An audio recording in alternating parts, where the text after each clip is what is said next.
Thank you. That was an amazing introduction. So because I want to make sure that you aren't falling asleep, that you're engaged with what I'm talking about, because I believe in engagement, right? This is about employee engagement. I want to make sure that there'll be some times where I might say, do you agree with me? And instead of having to have a whole conversation, you can just say, here, here. So let's start off this way. I feel great that I'm here at ELGL. Okay, great. So I know you got it here. All right. So I have a question for you. How many of you have actually worked at a job that you absolutely hated or you just could not stand? Okay, lots of hands. How many people here actually were at a job that they loved, like maybe even the job you're now, and you didn't want to ever leave? Okay, so there's a nice amount of hands, but not as many as the first time. And that's what we're going to be talking about today. People often ask me why it is I do what it is I do. And while I don't have time for the full backstory, it's super interesting, so you should ask me about it later. I can tell you this, that about 5 years ago, I started working for a company that was going through a merger, and it was 5 companies that were coming together. And in that whole process, the culture began to take a deep, deep dive. And I was there running customer experience. And you wouldn't think I'd be noticing this, but I was noticing it. No one was paying attention to the people through all the growth that was happening. Anybody ever been a part of that? Here, right? So I noticed that, and I thought, over the years, people had come to me, team members from other teams, managers, asking, like, what the heck is going on with the executive team? What's happening with these leaders? They don't seem to get it. They're not listening to us. And so I would be the one who always be going back to the executive team, kind of giving them that voice. I would be the one uplifting people in the culture. And so anyway, one day I went to the head of HR and I said, listen, something has got to give. The trust is really bad. These 5 the people that are coming together don't know each other. They don't understand each other, and they're disconnected. And she said, you know what? You're right. You go do that. And I'm like, I go do that? I'm leading customer experience. How do I go do that? You're the HR person. And she said, no, you're the one who's always uplifting people and kind of the culture bearer, so you go do that. I said, okay, fine. So I started this employee engagement committee, and things were going really well. People were trusting each other. People were listening. We were doing all kinds of fun activities to bring people together. And then the merger kind of went splat. And then there were lots of layoffs. There were about 200 layoffs. I was one of them. And it was a big ouch. And it was ouch because I was a breadwinner of a family of 6, so it hurt a lot to have to lose that. But in that same instance, I realized that was the exact thing I needed to be doing. I needed to be that voice for employees back to organizational leaders about what it was that they needed to do to engage and retain their top people. So that's where I ended up, and I really do consider it a huge challenge, or a huge privilege. So today we're here to be thinking about how to become more high-performing, right? And so it's really hard to do that, though, without people. We hear about AI and, oh gosh, all the stuff we hear about mechanics and things that are going to happen that are going to change the workplace. But in the end, the machines are never going to change what people can do for people. People are always going to have that connection and need that connection and need those bonds. That's always going to be the key. So this is the other slide I was supposed to do. Sorry about that. What does that even say? I can't see. Okay, so based upon this, most employees think of high performing as, if you meet my needs first, then I can meet or exceed the needs of your residents or your citizens or your customers. And let me say that one more time. From an employee's perspective, high performing really means that you are meeting my needs first, so then I can exceed or even meet the needs of your customers. So how many people here think that they work for a high performing organization based upon that employee's definition? Okay, not a lot of hands. This is the problem. So most workplaces are losing 20 to 50% of their employees. And the reason why that is a lot of reasons, but do you think that's going to be based upon a high-performing organization? So when we think about high-performing, we're thinking about, residents or citizens are getting the services they need. The stakeholders, shareholders, executives, people are communicating, there's connection there. We're reaching our goals, we're innovating, we're moving forward. You may see some turnover in a space like that, right? Because you're going to need to. If it's high performing, it means you're constantly moving forward. It means you're innovating, you're forward thinking. There are going to be people on the bus who don't think that way, and they're going to have to exit the bus. So there's going to be some turnover naturally, right? But you're probably not going to see 20 to 50% turnover in that space. So my 7 things, I kind of consolidated, and there are a lot, but I consolidated 7 areas that we need to be focusing on to retain our top talent and to really keep them engaged. The first, not going to surprise you. So the people who initially said, yes, I did leave my job, or I hated my job that I was at before. Was it before because of your manager? Let's just say, oh no, here on that. Because of your manager, so you left because of your manager. That's a lot less hands than I'm used to saying. It's usually like 70% of the people who said that were absolutely it was the manager.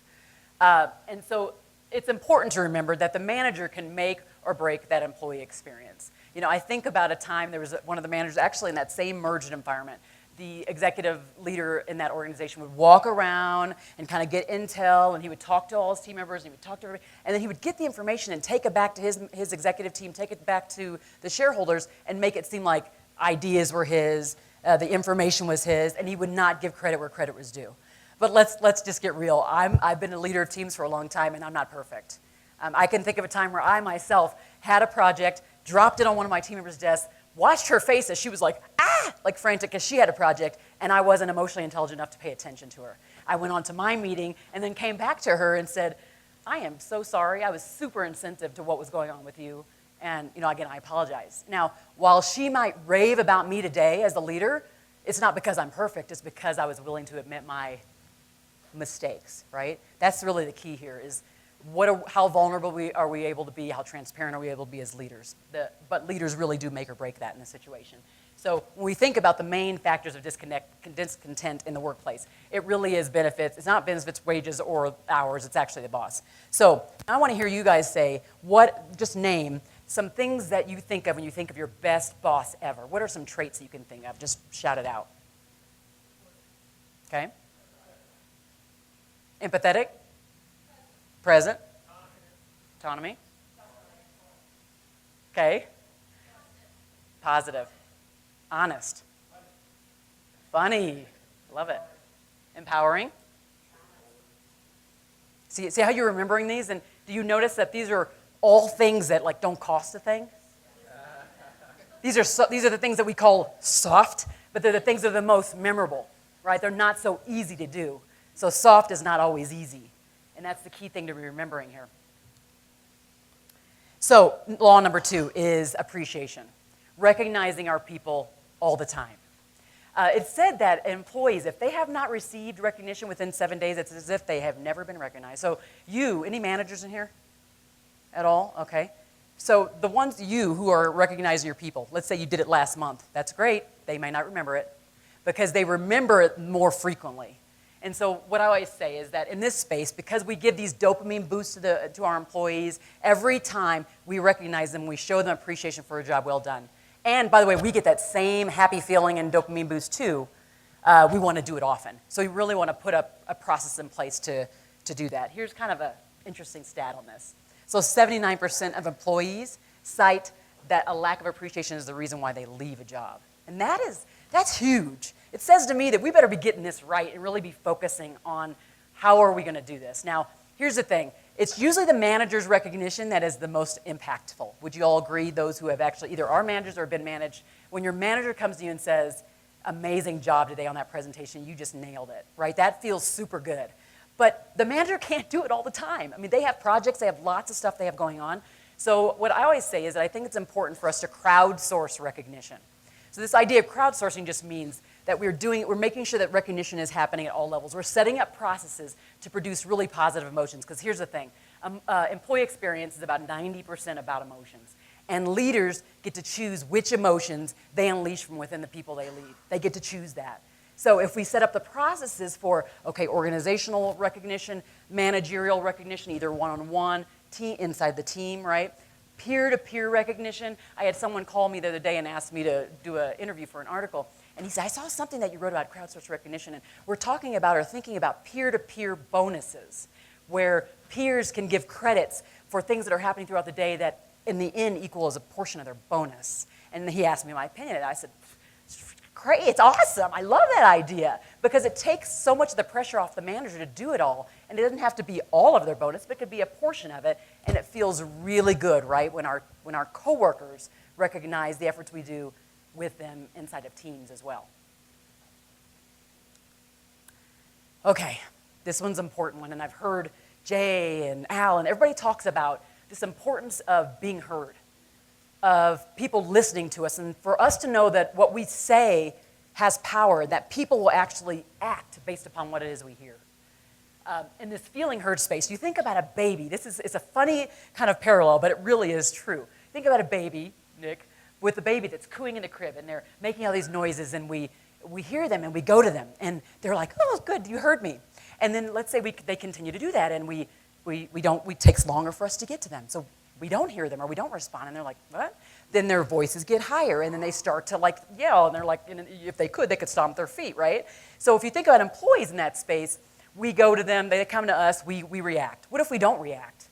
All of a sudden, they may start to like scream. They may start to talk stuff, right, and gossip amongst themselves. So thinking about that analogy, then what happens if the baby cries, all of a sudden the baby stops to cry when we just have not come to them? And it's that same thing with employees. If they keep talking and we are doing nothing about what it is that they're saying, then they're going to become apathetic. And that is the worst type of team member that you want on your team, is somebody who's apathetic. They're not going to go over and above. They're not going to be innovative. They're not going to service your residents, your citizens, your customers. So it's something really important to be thinking about. How can we actually listen better? Obviously, we've heard focus groups. Some people have good or bad things around that. Employee surveys. I know there are people who hate surveys. Anybody else in here hate surveys? Okay, I know. However, if you saw someone respond like Alan did, where you have the feedback and they actually go do something, how much less likely would you be to hate doing surveys? You'd probably be like, heck yeah, I'm going to do that survey, because I know they're listening and they're going to take action based upon what it is I told them. Now, do I think you need to respond to everything they tell you? No. You have to be strategic in that regard. Kind of going back to what Lawrence was just talking about, you have to think about, how does everything that they're saying to you tie to your overarching strategy? Can what they say, can that inform what you do next? But listening is critical. When we're talking about that employee experience, when we're talking about those emotions, when people feel heard, there's just nothing that gives them more of a boost than being heard. Law number 4. Anybody here think their organization gets this right? Like, this does a great job of promoting and growing talents? Okay? That's a nice amount of hands. That's good. And so what that says, so what happens often is people will come to organizations. This is not just a millennial thing, by the way. This is a 46-year-old woman thing. This is a 60-year-old man thing. It doesn't really matter. People think that they're the only ones who want to be growing, flourishing, learning, and being challenged. In this space, when people get this right, they really will win that race, because they're not letting one seed of greatness inside of the people get away from them. It's a very big point to consider when you think about your organization. Here's another stat. 78% of employees said that they would stay with the organization if the career path was more clear. And what I hear in all the employee focus groups and the surveys and the stuff I do in the voice employee space is that they do not see a path forward. And so what happens is they feel compelled to go seek out more fertile ground. And that's really unfortunate. But again, we can do better, right? We can find a way to engage them. Maybe what we can do to grow and promote them is to let them be inside of focus groups or team types of collaborations or action learning groups, where you can be uncovering what you can do to find the strengths of your people, aside from doing assessments of them, right? But even if you do assessments like strengths finders, finding out, how do you leverage those things for the benefit of the organization and the team? Because if we know their talents, but we're not using them to the nth degree, then why do we even have them here? Why do we bring them on? So it's important to remember that. Law number 5, deep connections. When you think about, like, when you've had your best time at work, that job that you said, I loved it and I never wanted to leave. Raise your hand if you felt like you had some deep connections to the mission of the organization, the people in the organization, the managers in the organization, right? That's what we're talking about, connections. And it's up to the leaders to carve out spaces, physical and not, so that those connections can take place. So here's an example. If you're in a place that has high cubicles, you can't see your coworkers. Probably a lower likelihood you're going to actually interact with them. So why not shorten those? Now, some people say, well, wait a second, that's my privacy, that's my space. I get that. But believe me, their desire to be deeply connected to their teammates and their coworkers is more important than that little bit 2-3 inches above there. That's one way. The other thing is creating environments. I know with Nick, when we were in Adams County together, they had the different innovation academies and things, and they're able to work together, so creating kind of the joining environments where they're looking at problems and they're trying to solve those together. Those are, again, a way that you can create that deep connection. When we think about employee experience, even though it feels good to us when it's happening, it's the background of the processes that actually creates those feelings. Okay, so with everything we've talked about, proceduralizing, making sure that the process is in place for recognition, for growing and promoting their talents. If you have that structure, when we're thinking about strategy, again, what are the tactical things that we do to kind of bring that down so that people feel all the things that we're talking about? You know, they say that only 27% of employees believe their organization even does great team building. And the important thing to remember about this is that it's through those teams that the connections also happen. This brings me to that sixth law, which is making team the focus. It's a little bit different than the connections to the extent that inside of teams is really where people realize they're doing their greatest work. When you're in the teams, again, going back to this Innovation Academy idea, when you're inside this group of people that are looking at creative ways to solving issues, you're able to use all your strengths together. It's like, holy smokes, like this is brilliant. And you know at that point you have like reached your place, right? And that's where the team has to be the focus. So I'm not saying that we can't think of individuals. For example, you know, we're thinking about development plans. You look at the individual development plans.